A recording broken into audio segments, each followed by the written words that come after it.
Assalamualaikum Sobat Islam Trending, semoga kita semua diberi kesehatan dan rezeki yang melimpah. Kali ini kita akan menceritakan kisah tentang Abu Nawas. Menghitung kematian tahanan, kecerdikan Abu Nawas memang sudah tak diragukan lagi.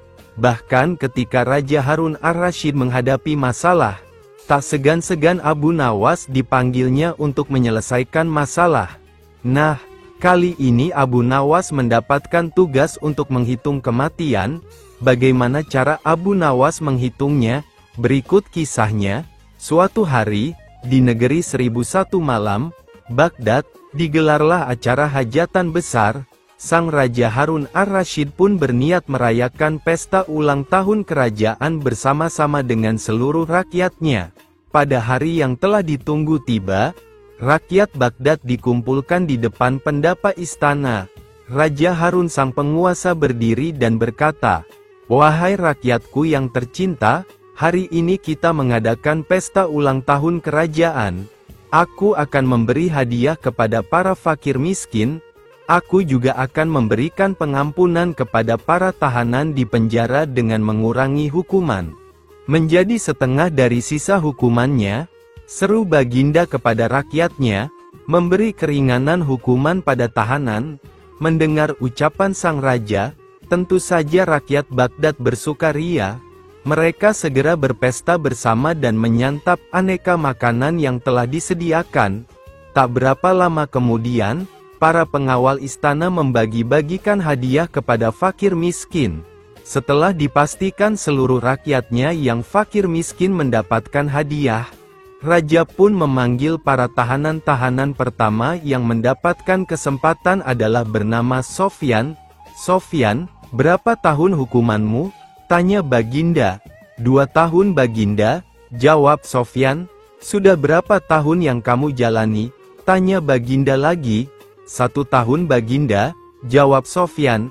"Kalau begitu, sisa hukumanmu yang 1 tahun aku kurangi menjadi setengah tahun, sehingga hukumanmu tinggal 6 bulan saja," tegas Baginda. Selanjutnya, dipanggillah Ali. "Berapa tahun hukumanmu Ali?" tanya Baginda. Dengan nada yang sedih, Ali menjawab, "Mohon ampun Baginda, hamba dihukum seumur hidup," jawab Ali. Mendengar jawaban Ali tersebut, Baginda menjadi bingung harus menjawab apa untuk mengurangi hukuman Ali. Di tengah kebingungannya, raja yang terkenal bijaksana ini teringat dengan Abu Nawas. Akhirnya, dipanggillah Abu Nawas. Tak berapa lama kemudian, Abu Nawas yang turut serta dalam pesta ulang tahun kerajaan menghampiri sang raja yang sedang kebingungan itu. "Abu Nawas, aku ada masalah mengenai hadiah pengampunan bagi Ali.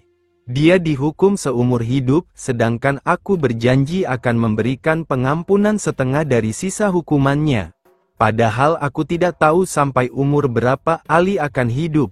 Sekarang aku minta nasihatmu, bagaimana caranya memberi pengampunan kepada Ali dari sisa hukumannya?" Jelas raja. Mendengar penuturan rajanya, Abu Nawas pun ikut bingung. Dia berpikir, apa bisa mengurangi umur seseorang, padahal dia sendiri tidak tahu sampai kapan umurnya. "Hamba minta waktu Baginda," ujar Abu Nawas. Abu Nawas mendapat sekantung keping emas. Mendengar permintaan Abu Nawas, raja pun akhirnya memberikan kesempatan kepada Abu Nawas untuk berpikir. Raja hanya memberi waktu sehari semalam saja, tidak boleh lebih. Jadi, besok pagi Abu Nawas harus memberikan jawabannya. Sesampainya di rumah, Abu Nawas pun berpikir keras untuk menemukan pemecahan masalah tersebut. Dia tidak bisa tidur karena selalu kepikiran akan hal itu. Namun, selang beberapa waktu, tampaklah senyuman di bibir Abu Nawas. Pertanda solusi telah ditemukan. Abu Nawas pun malam itu segera masuk ke kamar untuk tidur dengan nyenyak. Pada pagi-pagi sekali, Abu Nawas telah bangun. Setelah mandi dan sarapan, dia pun pergi menghadap raja. Setelah berpamitan dengan istrinya, "Hamba sudah mendapatkan cara untuk memecahkan masalah si Ali. Baginda, begini Baginda," Sebaiknya si Ali ini berada di luar penjara dan bisa bebas selama 1 hari. Lalu pada esoknya, dia dimasukkan lagi ke dalam penjara selama 1 hari pula.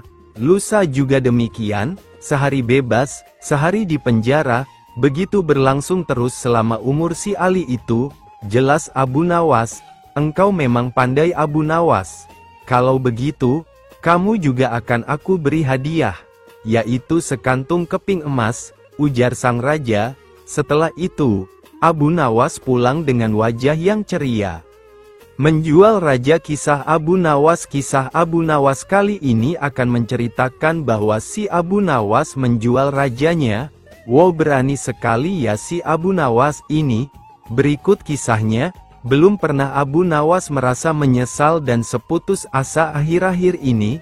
Sudah 2 hari dapurnya tidak mengepul asap lagi karena tidak ada lagi barang yang bisa dijual. Sebenarnya Abu Nawas bisa saja menjual salah seorang dari teman-temannya untuk dijadikan budak oleh pembelinya. Tetapi Abu Nawas tidak tega, apalagi kebanyakan teman-teman Abu Nawas adalah orang-orang yang miskin. Namun bagaimanapun juga ia harus menjual manusia karena Abu Nawas sudah merasa tidak memiliki sesuatu barang pun yang patut untuk dijual. Dengan tekad yang amat bulat, Abu Nawas merencanakan menjual Baginda Raja. Karena menurut Abu Nawas hanya Baginda Raja yang pantas untuk dijual. Bukankah selama ini Baginda Raja selalu mempermainkan dirinya dan menyengsarakan pikirannya? Maka sudah sepantasnya lah kalau sekarang ini giliran Abu Nawas menyusahkan Baginda Raja. Akhirnya Abu Nawas menghadap Baginda Raja dan berkata, "Ada sesuatu yang amat menarik yang akan hamba sampaikan hanya kepada Paduka yang mulia." Kata Abu Nawas memulai. "Apa itu wahai Abu Nawas?" tanya Baginda langsung penasaran. "Sesuatu yang hamba yakin belum pernah terlintas dalam benak Paduka yang mulia," kata Abu Nawas meyakinkan. "Kalau begitu cepatlah ajak aku ke sana untuk menyaksikannya," kata Baginda. "Tetapi Baginda," lanjut Abu Nawas. "Tetapi apa?" tanya Baginda tidak sabar. "Bila Baginda tidak menyamar sebagai rakyat biasa maka pasti nanti orang-orang akan banyak yang ikut menyaksikan benda ajaib itu," jelas Abu Nawas. Karena begitu besar keinginan tahuan Baginda Raja, maka Raja bersedia menyamar sebagai rakyat kecil seperti yang diusulkan oleh Abu Nawas. Kemudian Abu Nawas dan Baginda Raja Harun al-Rasyid berangkat menuju sebuah hutan. Setibanya di hutan, Abu Nawas mengajak Baginda Raja mendekati sebuah pohon yang rindang dan memohon Baginda Raja menunggu di situ. Sementara itu Abu Nawas menemui seorang kenalan yang pekerjaannya menjual budak. Abu Nawas mengajak pedagang budak itu untuk melihat calon budak yang akan dijual kepadanya dari jarak yang agak jauh. Abu Nawas beralasan bahwa sebenarnya calon budak itu adalah teman dekatnya. Maka dari itu Abu Nawas tidak tega menjualnya di depan mata. Setelah pedagang budak itu memperhatikan dari kejauhan, ia merasa cocok. Abu Nawas pun membuat surat kuasa yang menyatakan bahwa pedagang budak sekarang mempunyai hak penuh atas diri orang yang sedang duduk di bawah pohon rindang itu. Setelah itu Abu Nawas pergi begitu menerima beberapa keping uang emas dari pedagang budak itu. Baginda Raja masih menunggu Abu Nawas di bawah pohon ketika pedagang budak menghampirinya. Lah belum tahu mengapa Abu Nawas belum juga menampakkan batang hidungnya. Baginda juga merasa heran kenapa ada orang lain di situ. "Siapa engkau?" tanya Baginda Raja kepada pedagang budak itu. "Aku adalah tuanmu sekarang," kata pedagang budak agak kasar. Tentu saja pedagang budak itu tidak mengenali Baginda Raja dalam pakaian yang amat sederhana itu. "Apa maksud perkataanmu?" tanya Baginda Raja dengan wajah merah padam. "Abu Nawas telah menjual engkau kepadaku dan inilah surat kuasa yang baru dibuatnya," kata pedagang budak itu dengan kasar. "Abu Nawas menjual diriku kepadamu?" kata Baginda dengan murka. "Ya," bentak pedagang budak. "Tahukah engkau siapa aku ini sebenarnya?" Tidak, dan itu tidak perlu, kata pedagang budak itu dengan ketus. Aku adalah rajamu, Sultan Harun al-Rasyid, kata Baginda sambil menunjukkan tanda pengenal kerajaan. Pedagang itu terperanjat dan mulai mengenal Baginda Raja. La pun langsung menjatuhkan diri sembari menyembah Baginda Raja. Baginda Raja mengampuni pedagang budak itu, karena ia memang tidak tahu. Akan tetapi kepada Abu Nawas, Baginda amat murka dan gemas. Ingin rasanya beliau meremas-remas tubuh Abu Nawas seperti kertas hehe. Baginda Raja pulang ke istana dan langsung memerintahkan para prajuritnya untuk menangkap Abu Nawas. Tetapi Abu Nawas telah raib entah kemana karena ia tahu sedang diburu oleh prajurit kerajaan. Dan setelah Abu Nawas tahu para prajurit kerajaan sudah meninggalkan rumahnya, barulah Abu Nawas berani pulang. Abu Nawas mulai menceritakan kepada istrinya apa yang sebenarnya terjadi. Abu Nawas akhirnya memutuskan untuk mengelabui Baginda dengan cara berpura-pura mati. Abu Nawas hanya bisa berpesan kepada istrinya apa yang harus dikatakan bila Baginda datang. Kini kabar kematian Abu Nawas mulai tersebar ke seluruh pelosok negeri. Baginda sangat terkejut, marah dan geram sebenarnya. Namun juga merasa kasihan juga mendengar kabar-kabar meninggalnya. Mengingat Abu Nawas adalah orang yang paling pintar menyenangkan dan menghibur Baginda Raja. Baginda Raja beserta beberapa pengawalnya menuju rumah Abu Nawas. Setelah melihat tubuh Abu Nawas terbujur kaku tak berdaya, Baginda Raja merasa terharu dan meneteskan air mata. Beliau bertanya kepada istrinya, "Adakah pesan terakhir Abu Nawas untukku?" tanya Baginda. "Ada paduka yang mulia," jawab istri Abu Nawas sambil menangis. "Katakanlah," kata Baginda, "suami hamba, Abu Nawas, memohon sudilah kiranya Baginda Raja mengampuni semua kesalahannya di depan rakyat," kata. Menuju rumah Abu Nawas. Setelah melihat tubuh Abu Nawas terbujur kaku tak berdaya, Baginda Raja merasa terharu dan meneteskan air mata. Beliau bertanya kepada istrinya, "Adakah pesan terakhir Abu Nawas untukku?" tanya Baginda. "Ada paduka yang mulia," jawab istri Abu Nawas sambil menangis. "Katakanlah," kata Baginda, "suami hamba, Abu Nawas, memohon sudilah kiranya Baginda Raja mengampuni semua kesalahannya di depan rakyat," kata istri Abu Nawas terbata-bata. "Baiklah kalau itu permintaan terakhir Abu Nawas," kata Baginda menyanggupi. Kemudian Baginda Raja mengumpulkan rakyatnya di tanah lapang dan berkata, "Wahai rakyatku, dengarkanlah bahwa hari ini, aku Sultan Harun al-Rasyid telah memaafkan semua kesalahan Abu Nawas yang telah diperbuat terhadap diriku. Dan kalianlah sebagai saksinya," ujar Baginda.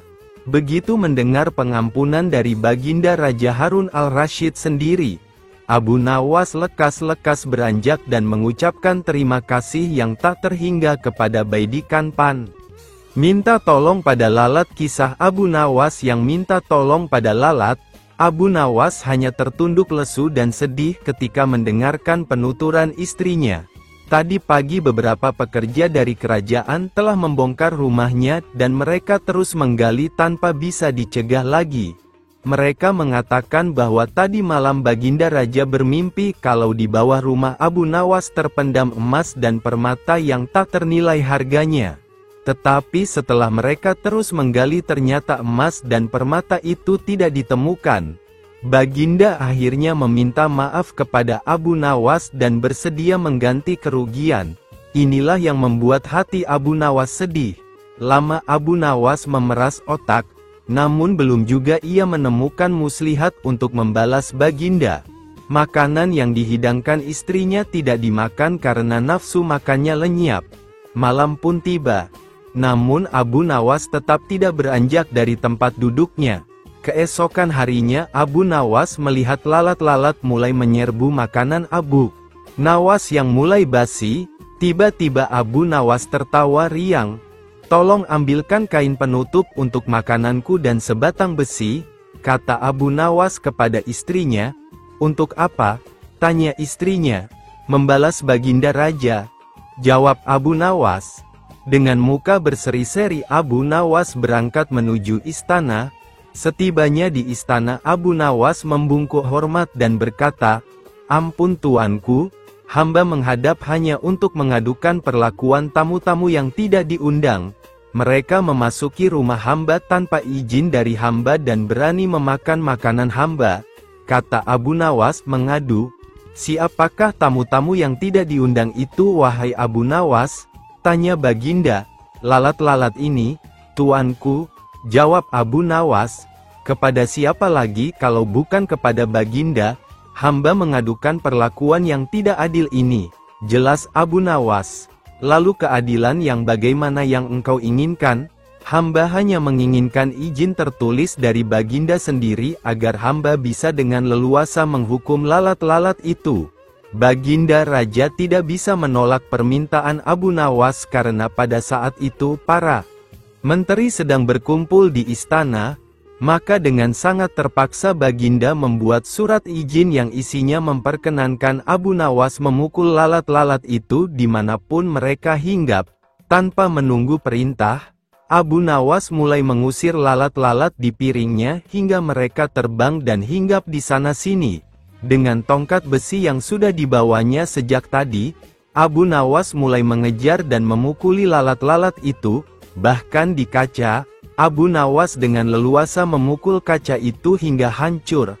Kemudian vas bunga yang indah, kemudian patung hias sehingga sebagian dari istana dan perabotannya remuk diterjang tongkat besi Abu Nawas. Bahkan Abu Nawas tidak merasa malu memukul lalat yang hinggap di tempayan Baginda Raja. Baginda Raja tidak bisa berbuat apa-apa kecuali menyadari kekeliruan yang telah dilakukan terhadap Abu Nawas dan keluarganya. Dan setelah merasa puas, Abu Nawas mohon diri. Barang-barang kesayangan Baginda banyak yang hancur dan bukan itu saja, Baginda juga menanggung rasa malu. Abu Nawas pulang dengan perasaan lega. Istrinya pasti sedang menunggu di rumah untuk mendengarkan cerita apa saja yang dibawa dari istana. Pelajaran yang bisa kita petik dari kisah Abu Nawas kali ini adalah bahwa kita harus selalu minta izin jika bertamu ke rumah orang. Jangan main selonong saja dan jangan mentang-mentang memiliki kekuasaan yang tinggi. Setelah pembalasan Abu Nawas membunuh lalat-lalat dengan memporak-porandakan barang-barang Baginda Raja atas izin tertulis dari beliau, Baginda Raja sangat kesal dan karena kekesalannya itu beliau ingin sekali menjebloskan Abu Nawas ke penjara, tapi Baginda tidak memiliki alasan untuk melakukannya, karena orang seperti Abu Nawas bukanlah orang yang gampang dicari-cari kesalahannya. Suatu hari Baginda Raja menemukan akal untuk menjebak Abu Nawas. Baginda berpikir pasti kali ini akan berhasil menghukum Abu Nawas. Baginda Raja merencanakan sebuah perburuan di hutan dan mengajak serta Abu Nawas. Mendengar ajakan Baginda Raja untuk berburu, hati Abu Nawas merasai gelisah, karena ia sangat takut pada beruang. Namun ia tidak berani menolak ajakan Baginda Raja yang akan menghukum orang yang melawan perintahnya. Hari yang direncanakan telah tiba. Cuaca pada hari itu sangat cerah. Baginda Raja dan pengawal kerajaan beserta Abu Nawas di dalamnya segera berangkat menuju hutan menunggangi kuda. Ketika masih dalam perjalanan, tiba-tiba cuaca menjadi mendung. Baginda Raja kemudian memanggil Abu Nawas untuk menghadapnya. Baginda Raja berkata kepada Abu Nawas, "Wahai Abu Nawas, tahukah engkau alasan aku memanggilmu?" Tanya Baginda. "Ampun Baginda Raja, hamba belum mengetahuinya," jawab Abu Nawas. Baginda Raja kemudian kembali menyambung perkataannya, "Cuaca tiba-tiba mendung, mungkin akan segera turun hujan dan hutan masih amat jauh, sedang kita harus berkumpul di tempat peristirahatan pada waktu makan siang. Engkau akan kuberi seekor kuda yang lamban, aku dan para pengawalku akan menunggang kuda yang cepat. Tapi bila hujan turun kita harus bisa menghindari agar pakaian kita tidak basah. Kita harus melakukan dengan cara kita sendiri. Sekarang mari kita berpencar, titah raja kepada Abu Nawas. Abu Nawas pun segera menunggangi kuda yang lamban dan ia tertinggal di belakang. Abu Nawas merasa kecewa. Namun ia sudah menyadari jika Baginda Raja ingin menjebaknya dengan mencari-cari kesalahannya. Sebab jika ia tidak bisa melaksanakan titah Baginda maka ia akan mendapatkan hukuman. Mungkin ia akan dijebloskan ke penjara, karena itulah alasan Baginda Raja mengajaknya. Mungkin untuk pembalasan atas penghancuran barang-barang Baginda yang ia lakukan, pikirnya. Hujan tiba-tiba turun, Baginda Raja dan pengawalnya segera memacu kuda mereka yang cepat menuju tempat berteduh sementara. Namun hujan yang begitu lebat tidak bisa dihindari, mereka sudah lebih dulu basah kuyup sebelum tiba di tempat berteduh. Akhirnya ketika waktu makan siang tiba, berangkatlah Baginda Raja dan pengawalnya untuk makan siang menuju tempat peristirahatan mereka dengan pakaian yang masih basah. Akan tetapi belum lama mereka sampai di sana menyusullah Abu Nawas dengan kuda lambannya. Baginda Raja dan pengawalnya dibuat bingung melihat Abu Nawas yang menyusul begitu cepat dan dengan pakaian yang masih kering. Mereka heran atas hal yang mereka anggap mustahil, tapi bisa dilakukan Abu Nawas. Pada hari berikutnya Baginda Raja memberikan Abu Nawas seekor kuda yang cepat larinya, sedang beliau beserta pengawalnya menunggangi kuda yang lamban. Setelah mereka berpencar, cuaca pun tiba-tiba menjadi mendung dan hujan segera turun. Baginda Raja dan pengawalnya basah kuyup, tidak bisa menghindari hujan karena kuda tunggangan mereka sangat lamban. Abu Nawas segera memacu kudanya cepatnya menuju tempat peristirahatan dan ia lebih dulu sampai di sana dari rombongan Baginda Raja. Ketika Baginda dan pengawalnya tiba dengan pakaian yang masih basah, mereka pun semakin bingung dan penasaran melihat Abu Nawas yang masih kering bajunya. Baginda Raja yang sudah sangat penasaran langsung bertanya kepada Abu Nawas. "Wahai Abu Nawas, aku sangat penasaran bagaimana kamu bisa menghindari hujan. Sebab meski kita terpencar ketika hujan datang kita masih sama-sama dalam perjalanan dan engkau sama sekali tidak basah. Begitu juga ketika kami menunggangi kuda yang cepat, akan tetapi kami tetap tidak bisa mencapai tempat berteduh. Apalagi dengan tunggangan yang lamban ini tentu saja akan membuat kami kebasahan." Abu Nawas tersenyum mendengar pertanyaan Baginda yang sudah sangat penasaran padanya. Ia lalu menjawab, "Mudah sekali Baginda Raja, hamba sebenarnya tidak menghindar dari hujan. Tapi ketika hujan datang hamba cepat-cepat membuka pakaian dan melipatnya, kemudian hamba langsung mendudukinya sehingga pakaian hamba tetap kering. Dan ketika hujan berhenti hamba kemudian memakainya lagi."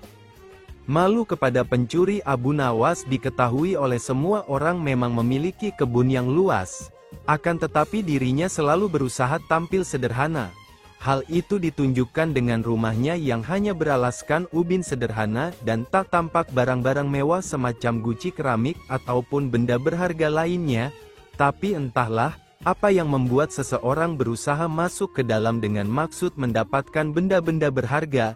Dengan langkah perlahan, si pencuri masuk ke rumah Abu Nawas melalui pintu belakang secara diam-diam. Ya ampun, si pencuri berhasil masuk ke dalam rumah Abu Nawas dan langsung menuju ruang tengahnya. Dengan sigap, pencuri yang beraksi sendirian tersebut lantas memandangi satu persatu barang berharga yang ada di ruangan. Pencuri tersebut langsung mengaduk-aduk isi rumah Abu Nawas. Seperti kebanyakan para pencuri lainnya, si pencuri juga mencari uang ataupun barang berharga yang dimiliki oleh Abu Nawas. Dia membuka lemari, laci-laci, mencari di kolong-kolong, dan di tempat lainnya. Tapi ia tidak menemukan satupun barang berharga yang dimiliki oleh Abu Nawas. Semua bagian ruangan di rumah Abu Nawas pun diperhatikannya dengan baik-baik. Setiap sudut ruangan pun tak luput dari pandangannya, demi mendapatkan barang berharga milik Abu Nawas. Tapi tampaknya gerak-gerik si pencuri ini diketahui oleh Abu Nawas. Hanya saja, mengetahui rumahnya didatangi pencuri, Abu Nawas bukannya berteriak minta tolong, dirinya malah bersembunyi di sebuah kotak besar yang berada di sudut ruangan dengan harapan si pencuri tidak mengetahui keberadaannya. Si pencuri ini sangat leluasa mencari barang berharga di rumah Abu Nawas. Namun hampir selama 1 jam si pencuri tidak menemukan satu barang pun yang berharga. Pencuri hampir saja menyerah dan memutuskan untuk keluar dari rumah Abu Nawas tersebut. Tapi tiba-tiba matanya tertuju pada kotak besar yang terletak di sudut ruangan kamar Abu Nawas. Si pencuri sangat senang karena dia yakin kalau dalam kotak itulah disimpan harta benda yang dia cari. Dalam angan-angannya, di dalam kotak besar tersebut tersimpan beberapa batang emas ataupun beberapa butir mutiara yang jika dijual akan menghasilkan banyak uang yang dapat digunakannya untuk berfoya-foya. Walaupun kotak besar itu terkunci kuat dari dalam, tapi dengan kekuatan penuh, pencuri itu berhasil membuka kotak tersebut. Pencuri dan Abu Nawas saling bertatapan muka dan kaget satu sama lain. Dan pencuri sekaligus kecewa karena di dalam kotak besar itu juga tidak terdapat apa-apa kecuali Abu Nawas yang meringkuk di dalamnya. "Hei, apa yang kau lakukan di dalam situ?" tanya si pencuri. "Aku bersembunyi darimu," jawab Abu Nawas dengan malu. "Memangnya kenapa?" tanya pencuri lagi. "Aku malu kepadamu, karena aku tak punya apapun yang dapat kuberikan kepadamu. Itulah alasan kenapa aku bersembunyi di dalam kotak ini," jawab Abu Nawas lagi.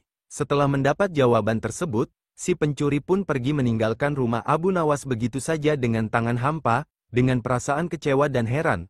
Kenapa si Abu Nawas yang memiliki kebun luas kok bisanya tidak memiliki satupun barang berharga yang dimiliki? Itulah Abu Nawas. Dia tampil dengan sangat sederhana dalam kehidupannya, namun dia selalu bersyukur kepada Allah karena dia yakin kalau orang yang lebih fakir dari dia masih banyak. Kisah Abu Nawas kali ini mencoba menyuguhkan tentang cara Abu Nawas untuk memeras pemeras, seorang pegawai pemerintah yang telah berani mencoba memeras Abu Nawas. Jangan ditiru ya tabiat dari pegawai pemerintahan yang satu ini. Kisahnya, Al-Kisah pada waktu itu banyak sekali rakyat jelata yang ingin mendapatkan hadiah besar dari sang raja. Karena sudah menjadi aturan kerajaan, bagi siapa saja yang bisa membawakan berita bagus untuk raja, maka ia akan mendapat hadiah yang sangat besar. Tentu saja haruslah Baginda senang mendengarnya. Kalau tidak, pancung hukumannya. Dari itu, tidak semua orang berani begitu saja menghadap dan menyampaikan berita hangat kepada Baginda. Haha, ini si Abu Nawas sukanya mencari uang untuk dibagikan kaum fakir miskin. Mulai tergerak hatinya karena tetangga sebelah rumah banyak yang fakir dengan gaji pas-pasan lagi. Memang Abu Nawas ini terkenal sebagai manusia dengan segudang ide. Dia bermaksud ke istana untuk menyampaikan sebuah berita yang amat menarik. Abu Nawas yakin kalau yang akan disampaikannya pasti akan membuat Baginda girang, karena berita ini jarang diketahui orang. Di suatu pagi yang cerah, Abu Nawas berangkat sendirian menuju istana. Tetapi semuanya tidak seperti yang dibayangkan semula karena ia harus berhadapan dengan pengawal, penjaga pintu gerbang istana.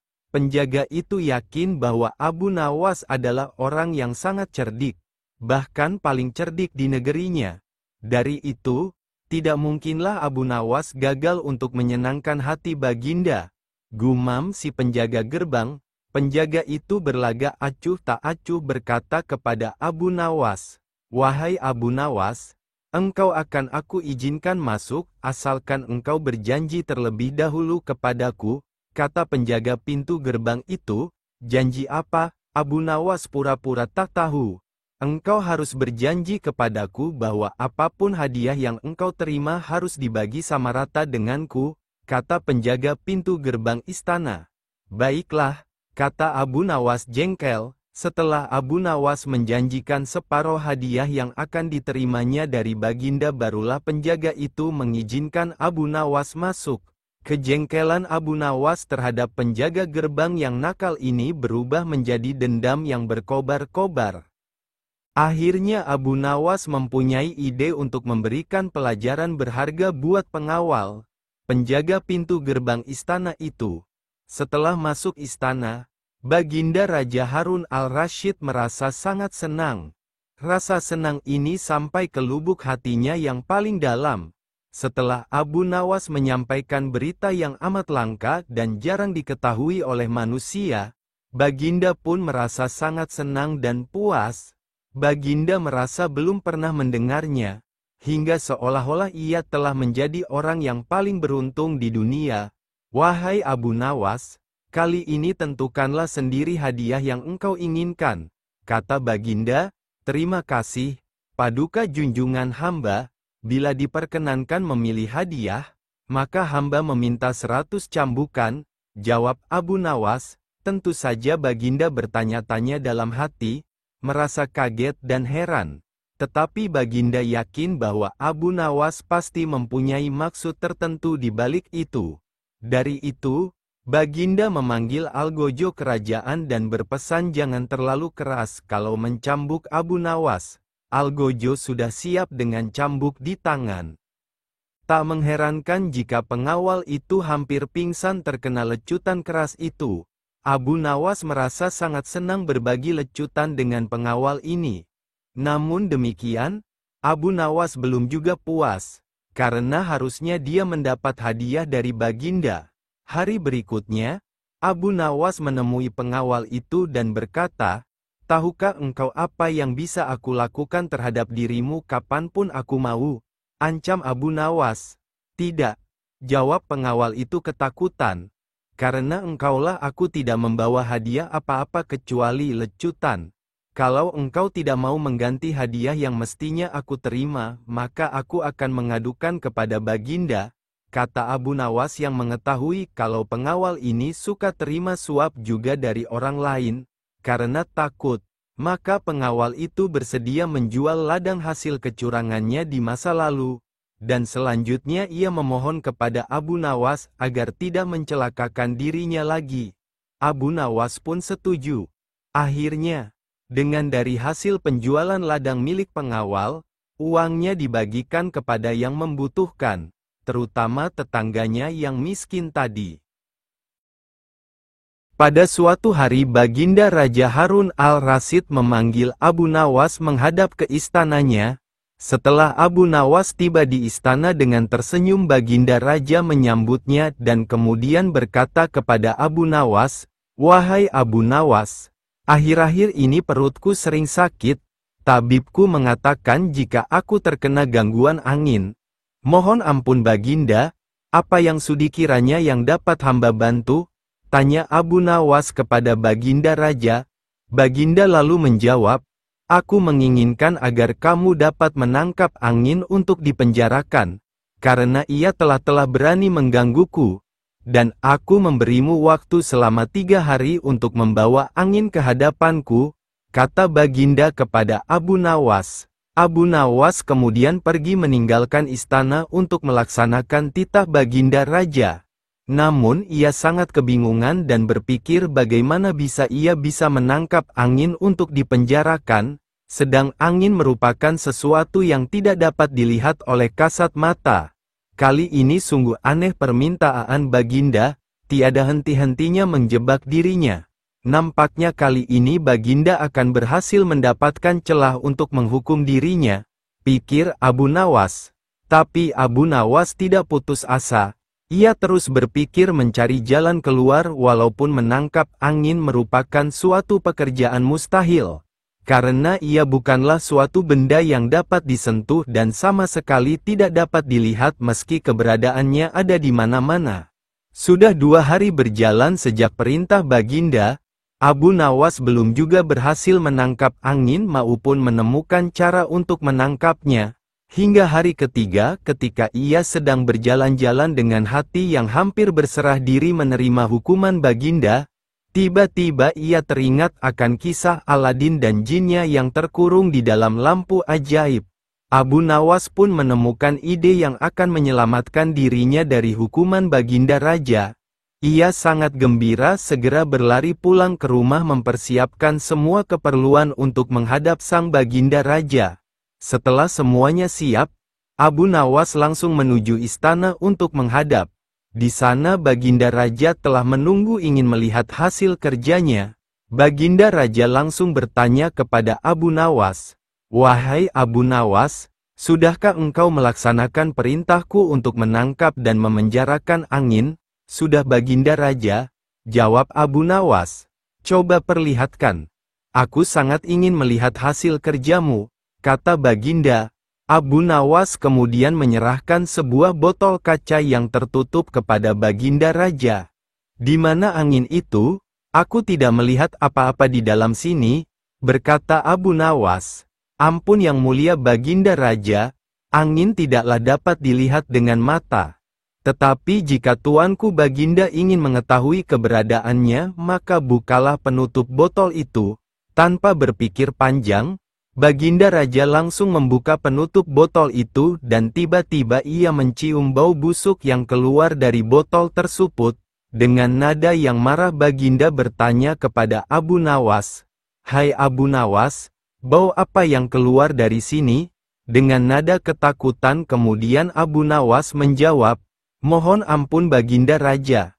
Tadi hamba juga mengalami gangguan angin pada perut hamba dan ketika ia hendak keluar maka hamba langsung memasukkannya ke dalam botol. Agar ia tidak melarikan diri maka hamba segera memenjarakannya dengan menyumbat mulut botol itu untuk menutupnya." Mendengar penjelasan Abu Nawas, baginda tidak jadi memarahi dan menghukumnya meski beliau telah diberi kentut oleh Abu Nawas. Karena alasan yang diberikan cukup masuk akal untuk sebuah pekerjaan aneh. Abu Nawas kemudian pergi meninggalkan istana dengan hati gembira, karena ia lelah lolos dari jebakan dan hukuman baginda raja. Abu Nawas dan menteri bertelur pada suatu hari. Sultan Harun al-Rasyid memanggil 10 orang menterinya, "Kalian tahu di depan istana ini ada sebuah kolam. Aku akan memberikan masing-masing sebutir telur kepada kalian.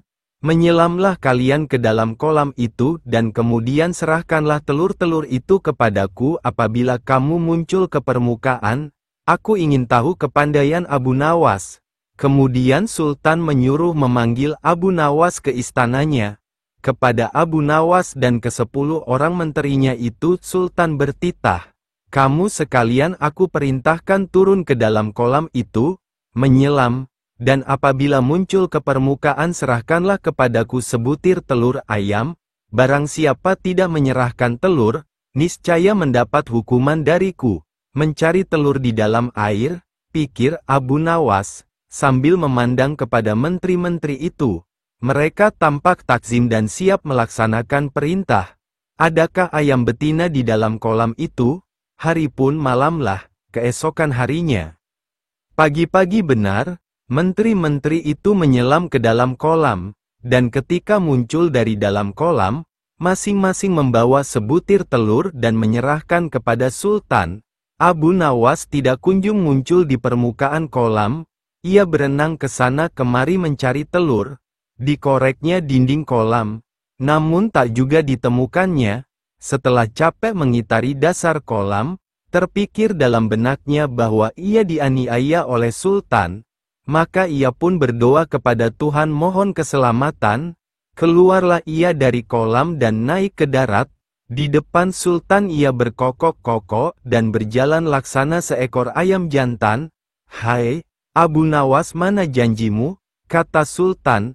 "Semua orang ini masing-masing telah menyerahkan sebutir telur kepadaku. Hanya kamu yang tidak.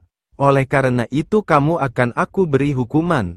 Sembah Abu Nawas, "Ya Tuanku Syah Alam, yang mempunyai telur adalah ayam betina, hamba ini ayam jantan, membawa anak ayam jantan, lagi pula berkokok, telur hanya dapat dihasilkan oleh ayam betina.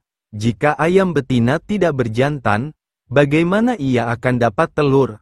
Demi mendengar alasan Abu Nawas, Sultan pun tidak dapat berkata apa-apa karena memang sangat tepat. Sultan dan semua menterinya hanya bisa garuk-garuk kepala yang tidak gatal. Di negeri Baghdad dahulu kala ada seorang menteri yang dikenal sangat jahat perangainya, sehingga ditakuti warganya, tidak bisa melihat perempuan cantik, terutama istri orang, pasti diambilnya. Apabila membeli suatu barang, ia tidak pernah mau membayar. Ihwal itu lama-kelamaan sampai juga ke telinga Abu Nawas sehingga membuat hatinya panas. Maka Abu Nawas pun pasang niat tidak akan meninggalkan daerah itu sebelum sang menteri menghembuskan nafas terakhir alias mati. Kemudian Abu Nawas berangkat ke tempat menteri itu tinggal dan sengaja menyewa rumah yang berdekatan untuk melakukan investigasi. Setelah beberapa hari bergaul dengan penduduk di situ, ia pun kenal dengan sang menteri dan bahkan bersahabat baik. Begitu baiknya pendekatan yang dilakukan sampai-sampai menteri itu tidak bisa mencium rencana busuk Abu Nawas. Abu Nawas boleh masuk dan keluar rumah itu dengan bebas, sehingga ia tidak menaruh curiga sama sekali kepadanya. Di dalam rumah itu Abu Nawas melihat sebuah tiang gantungan yang digunakan untuk menggantung orang-orang yang bersalah kepada menteri itu. Cara menggantungnya pun dengan cara yang sadis, yaitu kaki di atas dan kepala di bawah. Dalam posisi demikian, orang itu dipukuli sampai mati. Dengan demikian memang betul berita-berita yang aku dengar tentang menteri ini, pikir Abu Nawas, nantikanlah. Aku pasti akan membalas. Hai orang muda, kata Abu Nawas, kepada seorang pemuda tampan yang sedang menggiring seekor lembu gemuk. Apakah lembu itu akan dijual? Pertemuan itu terjadi ketika Abu Nawas berjalan-jalan di sebuah sudut desa itu. Lembu ini tidak dijual, jawab si pemuda, karena ini warisan bapak hamba. Lebih baik lembu itu dijual saja. Abu Nawas mencoba merayu. Kalau laku dengan harga tinggi, kamu bisa berdagang sehingga uang itu menjadi banyak.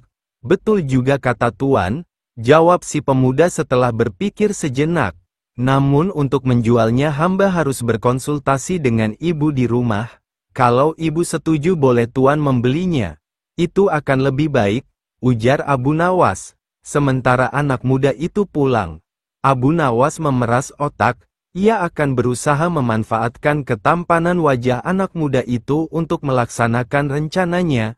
Hai menteriku, tunggulah bagianmu kelak, kata Abu Nawas dalam hati dengan perasaan geram. Ibu setuju menjual lembu ini, kata pemuda itu kepada Abu Nawas, setelah keduanya bertemu lagi. Bagus, kata Abu Nawas, tetapi sebenarnya bukan aku yang akan membeli lembumu, melainkan menteri yang zalim itu. Oleh karena itu berikan harga yang pasti. Sesudah itu kita membuat perjanjian dan kamu yang akan melaksanakannya. Setuju? Tanya Abu Nawas. Setuju, jawab si pemuda. Giringlah lembumu itu ke kebun, dan tunggulah aku di sana, kata Abu Nawas. Aku akan ke rumah menteri itu dan setelah itu aku menemuimu. Hai menteri, ada seorang pemuda yang akan menjual seekor lembu gemuk, kata Abu Nawas. Jika Anda tertarik, silahkan Anda beli dengan harga yang pantas, tidak mahal. Mari kita ke kebun itu. Berapa harganya? Tanya si menteri begitu sampai di kebun. Sangat tertarik dan ingin segera membelinya. 50 dinar, jawab si pemuda. Boleh ditawar? Tanya si menteri. Tidak bisa. Karena lembu ini warisan bapak hamba, jawab si pemuda. Baik, pasti kebayar harga itu, ujar si menteri. Maka disodorkan ujung tali pengikat lembu kepada menteri, namun, ketika ditarik ternyata kosong, rupanya diam-diam Abu Nawas telah melepas binatang itu. Namun karena harga telah disepakati, pemuda itu meminta bayarannya. Mana lembunya? Tanya si menteri. Masa hanya talinya? Aku tidak sudi membayar. Keduanya pun berbantah-bantahan dengan sengitnya. Aku minta bayarannya, kata si pemuda. Kalau tidak mau bayar, kembalikan lembuku. Apa yang mesti ku bayar, dan apa yang harus ku kembalikan? Gila si menteri. Cuma tali yang kau berikan kepadaku. Nih, ambillah. Aku tidak butuh tali. Kerjamu memang cuma menipu dan menganiaya orang, kata si pemuda lagi. Kamu memang zalim, mau makan darah orang kecil. Si menteri tidak menggubris lagi perkataan itu, ia berjalan pulang ke rumahnya. Sementara si anak muda hatinya sangat sedih, lembu hilang, uang melayang. Barangkali memang itulah nasibku. Apa boleh buat, keluhnya. Alkisah, pada suatu malam dalam tidurnya Baginda Raja Harun al-Rasyid bermimpi bertemu seorang lelaki tua. Dalam mimpinya laki-laki itu tua berpesan kepadanya jika negeri yang dipimpinnya akan ditimpa musibah. Oleh sebab itu, agar dapat menghindari bencana itu, ia harus mengusir seorang penduduk negerinya yang bernama Abu Nawas. Esoknya setelah ia terbangun Baginda Raja mulai gelisah hatinya mengingat mimpi yang dialami semalam. Ia kemudian memerintahkan kepada pesuruhnya untuk menghadirkan Abu Nawas ke istana. Tatkala Abu Nawas telah berada di istana, Baginda kemudian berkata kepada Abu Nawas, "Hai Abu Nawas, semalam aku bermimpi yang sangat aneh dan aku merasakan jika mimpi itu adalah suatu pertanda buruk bagi negeriku. Dalam mimpiku aku bertemu seorang laki-laki tua yang memakai pakaian serba putih. Ia mengatakan kepadaku jika negeri ini akan ditimpa bencana yang sangat besar. Agar itu tidak terjadi, ia berpesan agar aku mengusir seorang rakyatku dari negeri ini yang bernama Abu Nawas. Dan ia juga mengatakan jika Abu Nawas itu ingin kembali maka hendaklah dia tidak berpijak di atas bumi atau mengendarai tunggangan apapun, tapi jika ia tidak bisa melakukan seperti itu maka ia tidak boleh lagi kembali ke negeri ini. Oleh sebab mimpi itu maka aku yakin ada sebuah kesialan atas dirimu. Maka aku memutuskan untuk mengusirmu dari negeri ini," kata Baginda. Dengan perasaan yang berkecamuk setelah mendengarkan perintah Baginda Raja atas pengusiran dirinya, Abu Nawas kemudian meninggalkan istana dan kembali ke rumah. Ia menceritakan kepada istrinya tentang apa yang telah dititahkan Raja kepadanya. Istrinya merasa sangat sedih. Abu Nawas kemudian pergi meninggalkan keluarganya dengan bekal yang dibawa seadanya. Ketika dalam perjalanan ia terus memohon kepada Tuhan agar diberi petunjuk, ia pun terus memutar otaknya agar dapat keluar dari masalah itu. Abu Nawas terus berjalan tanpa tujuan yang pasti hingga ia berada di sebuah negeri. Selama beberapa hari di sana ia terus berpikir bagaimana cara ia kembali ke negeri Baghdad tanpa melanggar apa yang telah dipesankan raja kepadanya, yaitu tidak boleh menginjak bumi dan tidak pula mengendarai tunggangan apapun. Bukan Abu Nawas namanya jika ia memiliki keputusasaan. Abu Nawas tidak berputus asa atas apa yang telah menimpanya. Meskipun alasan yang membuat ia diusir sama sekali tidak masuk akal, ia menerimanya dengan ikhlas, selalu berdoa kepada Allah dan berpikir untuk bisa keluar dari setiap masalah yang menimpanya. Tibalah pada suatu hari ia merasa rindu berat kepada keluarganya di negeri Baghdad. Namun ia belum menemukan cara untuk kembali. Hingga pada suatu hari lain tiba-tiba dia menemukan sebuah cara yang sangat masuk akal dan tidak membuatnya melanggar perintah raja. Setelah ia menemukan cara tersebut, Abu Nawas segera mempersiapkan segala sesuatu dan bersiap-siap untuk kembali ke kampung halamannya. Kabar kembalinya Abu Nawas mulai tersebar dalam negeri hingga ke telinga Baginda. Rakyat menyambut gembira kepulangan Abu Nawas karena kecintaan akan dirinya. Baginda Raja juga ikut senang, tapi dalam suasana yang berbeda. Jika rakyat senang karena mereka menyukai Abu Nawas, Baginda Raja senang karena kali ini ia dapat leluasa memberi hukuman kepada Abu Nawas. Baginda berpikir pasti mustahil Abu Nawas dapat kembali tanpa berpijak pada bumi atau menunggangi sesuatu. Tibalah Abu Nawas di istana dan menghadap Baginda Raja. Kehadirannya di istana membuat Baginda Raja sangat kaget ketika melihat Abu Nawas bergelantungan mengikat dirinya di bawah seekor keledai, dan kemudian Abu Nawas berkata kepada Baginda Raja, "Wahai Baginda Raja, bukankah engkau telah mengusirku dari negeri ini? dan melarangku kembali dengan berjalan memijak bumi dan tidak pula boleh menunggang apapun. Maka oleh sebab itu aku telah kembali dengan tidak memijak pada bumi dan tidak pula menunggung apapun, kecuali aku bergelantungan di bawah perut keledai. Melihat tingkah pola dan alasan yang diberikan Abu Nawas, Baginda Raja pun merasa masuk akal dan sangat memuaskan beliau. Akhirnya Abu Nawas bisa kembali ke keluarganya dan terbebas dari hukuman Baginda Raja. Pada suatu hari ayah Abu Nawas bernama Maulana yang sudah tua dan sakit parah, dan akhirnya meninggal dunia di istana. Ayah Abu Nawas adalah seorang kadi kerajaan yang juga menghambakan diri pada Baginda Raja Harun al-Rasyid. Abu Nawas dipanggil ke istana, diperintah Baginda untuk mengubur jenazah ayahnya itu sebagaimana adat Syekh Maulana. Apa yang dilakukan Abu Nawas hampir tiada bedanya dengan Kadi Maulana baik mengenai tata cara memandikan jenazah hingga mengkafani, menyalati dan mendoakannya. Melihat itu, maka Baginda pun bermaksud mengangkat Abu Nawas menjadi pengganti ayahnya sebagai kadi kerajaan. Kabar tentang akan dipilihnya sebagai kadi menggantikan ayahnya pun sampai ke telinga Abu Nawas. Setibanya di rumah setelah selesai dari upacara pemakaman ayahnya, Abu Nawas pun tiba-tiba mulai bertingkah aneh tidak seperti biasanya. Abu Nawas mengambil sepotong batang pisang dan mulai menunggangi pohon tersebut layaknya kuda sambil berlari-lari, berteriak-teriak.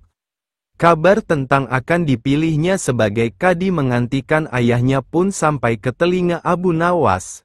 Setibanya di rumah setelah selesai dari upacara pemakaman ayahnya, Abu Nawas pun tiba-tiba mulai bertingkah aneh tidak seperti biasanya. Abu Nawas mengambil sepotong batang pisang dan mulai menunggangi pohon tersebut layaknya kuda sambil berlari-lari, berteriak-teriak. Melihat tingkah aneh Abu Nawas, orang-orang pun merasa sangat heran dan banyak di antara mereka menyangka jika Abu Nawas sudah gila. Pada hari berikutnya, Abu Nawas mengajak anak-anak kecil beramai-ramai menuju makam ayahnya dengan membawa segala macam alat-alat permainan. Sesampai di makam tersebut, ia kemudian mengajak anak-anak bermain rebana dan bersuka cita di atas kuburan ayahnya. Semua orang pun semakin heran atas kelakuan Abu Nawas itu. Mereka menganggap jika Abu Nawas sudah benar-benar menjadi gila karena kematian ayahnya. Pada suatu hari ada beberapa orang utusan dari Baginda Harun al-Rasyid datang menemui Abu Nawas. Alangkah terkejutnya mereka melihat tingkah Abu Nawas yang sudah berubah. Salah satu dari mereka pun berkata menyampaikan perintah Baginda. "Hai Abu Nawas, kami diutus untuk membawamu untuk menghadap ke istana," kata utusan Baginda. "Buat apa Baginda memanggilku? Aku tidak ada keperluan dengannya," jawab Abu Nawas dengan enteng. "Hai Abu Nawas, kau tidak boleh berkata seperti itu kepada rajamu," kata utusan. "Hai Tuan utusan, kau jangan banyak cakap. Cepat ambil ini kudaku ini dan mandikan di sungai supaya bersih dan segar," kata Abu Nawas sambil menyodorkan sebatang pohon pisang yang dijadikan kuda-kudaan. Para utusan hanya geleng-geleng kepala melihat kelakuan aneh Abu Nawas. "Abu Nawas, kau mau apa tidak menghadap Baginda?" kata utusan. "Katakan kepada rajamu, aku sudah tahu maka aku tidak mau," kata Abu Nawas. "Apa maksudnya Abu Nawas?" tanya utusan penasaran. "Sudah pergi sana, bilang saja begitu kepada rajamu," serga Abu Nawas sembari menyaruk pasir debu dan melemparnya ke arah para utusan. Mereka pun segera pergi meninggalkan Abu Nawas dan melaporkan kejadiannya pada Baginda Raja. Baginda begitu marah mendengar laporan utusan. "Kalian bodoh semua. Menghadapkan Abu Nawas kemari saja tak bisa. Cepat kembali ke rumah Abu Nawas. Bawa dia kemari dengan sukarela ataupun terpaksa," perintah Baginda. Para utusan pun kembali ke rumah Abu Nawas dengan mengajak beberapa prajurit istana. Mereka kemudian membawa Abu Nawas dengan paksa dan dihadapkan pada Baginda. Namun lagi-lagi di depan Raja Abu Nawas bertingkah aneh, bahkan tambah ugal-ugalan, layaknya seorang yang benar-benar sudah gila. Abu Nawas bersikaplah sopan, tegur Baginda. Ya Baginda, Baginda tahukah Anda, apa Abu Nawas? Tanya Baginda. Baginda, terasi itu asalnya dari udang, kurang ajar kau menghinaku Nawas, kata Baginda marah. Tidak Baginda. Siapa bilang udang berasal dari terasi? Baginda merasa dilecehkan. Ia pun naik pitam dan segera memerintah kepada para pengawalnya untuk memukul Abu Nawas sebanyak 25 kali. Abu Nawas akhirnya lemas tak berdaya dipukuli pengawal raja. Usai dipukuli, Abu Nawas disuruh keluar dari istana. Abu Nawas pun segera beranjak keluar istana. Tetapi ketika sampai di pintu gerbang kota, ia dicegat oleh seorang penjaga. Hai Abu Nawas, tempo hari dulu ketika kau hendak masuk ke kota ini kita pernah membuat perjanjian. Aku yakin engkau tidak lupa dengan janjimu bahwasanya jika engkau diberi hadiah oleh Baginda maka engkau berjanji akan membagi dua denganku. Nah, sekarang mana bagianku itu? Tanya penjaga pintu gerbang. Hai penjaga, apakah kau benar-benar menginginkan hadiah yang diberikan Baginda kepadaku tadi? Lia, tentu itu kan sudah merupakan perjanjian kita, jawab penjaga. Baik, aku akan berikan semuanya, bukan hanya satu bagian, kata Abu Nawas. Ternyata kau sangat baik hati Abu Nawas, memang harusnya begitu, engkau kan sudah sering menerima hadiah dari Baginda, kata penjaga itu gembira. Tanpa banyak bicara lagi Abu Nawas langsung mengambil sebatang kayu yang agak besar lalu penjaga itu dipukulinya sebanyak 25 kali. Penjaga itu menjerit-jerit kesakitan sampai lemah lunglai dan menganggap Abu Nawas telah menjadi gila. Setelah selesai Abu Nawas meninggalkannya begitu saja, ia terus melangkah pulang ke rumahnya. Sementara itu si penjaga pintu gerbang mengadukan nasibnya kepada Baginda Raja. Ampun beribu ampun tuanku. Hamba datang kemari mengadukan Abu Nawas yang telah memukul hamba sebanyak 25 kali tanpa suatu kesalahan. Hamba mohon keadilan dari tuanku Baginda, kata penjaga itu. Baginda pun segera memerintahkan pengawal untuk membawa Abu Nawas. Setelah Abu Nawas dihadapkan ia ditanya, Hai Abu Nawas, benarkah kau telah memukuli penjaga gerbang kota ini sebanyak 25 kali pukulan? Tanya Baginda. Dalam keadaan masih berpura-pura gila, Abu Nawas menjawab, Baginda, hamba melakukannya karena sudah sepatutnya dia menerima pukulan itu. Apa maksudmu? Coba engkau jelaskan sebab musababnya kau memukuli orang itu. Tanya Baginda. Hamba dan penjaga pintu gerbang ini telah membuat perjanjian bahwa jika hamba diberi hadiah oleh Baginda maka hadiah tersebut akan dibagi dua. Satu bagian untuknya, satu bagian untuk hamba.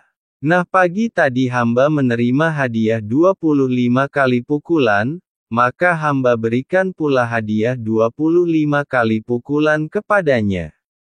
Jawab Abu Nawas sambil tertawa-tawa bak orang gila.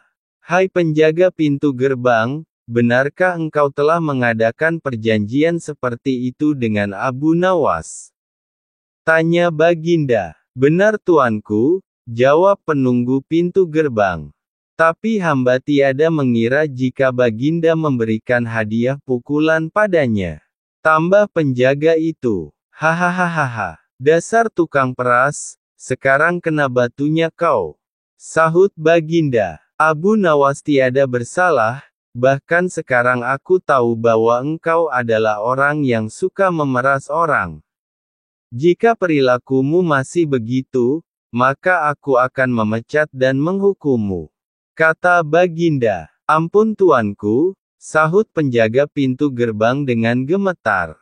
Abu Nawas kemudian berkata, Tuanku, hamba sudah lelah, sudah mau istirahat, tiba-tiba dibawa paksa ke sini, padahal hamba tiada bersalah. Hamba mohon ganti rugi, sebab jatah waktu istirahat hamba sudah hilang karena panggilan Baginda. Padahal besok hamba harus mencari nafkah. Sejenak Baginda melengak, terkejut atas protes Abu Nawas, namun tiba-tiba ia tertawa terbahak-bahak. Hahaha, jangan khawatir Abu Nawas, kata Baginda. Baginda kemudian memberikan sekantong dinar kepada Abu Nawas. Abu Nawas pun pulang dengan hati gembira tapi tetap bertingkah seperti orang gila. Pada suatu hari Raja Harun al-Rasyid mengadakan rapat dengan para menterinya mengenai Abu Nawas yang rencananya akan diangkat menjadi kadi kerajaan. Apa pendapat kalian mengenai Abu Nawas yang hendak kuangkat sebagai kadi? Tanya Baginda. Salah satu menteri berkata, melihat keadaan Abu Nawas yang semakin aneh tingkahnya, maka sebaiknya tuanku mengangkat orang lain saja menjadi kadi.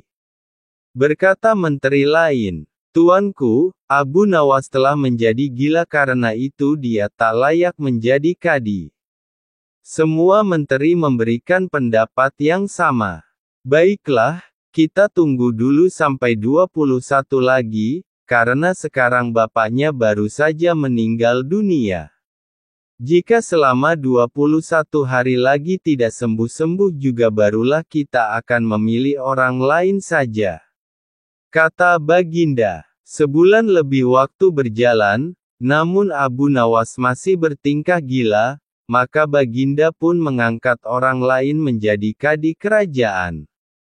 Konon kadi yang dipilih seseorang bernama Polan, tidak lain memang merupakan orang yang sangat berambisi untuk menjadi kadi.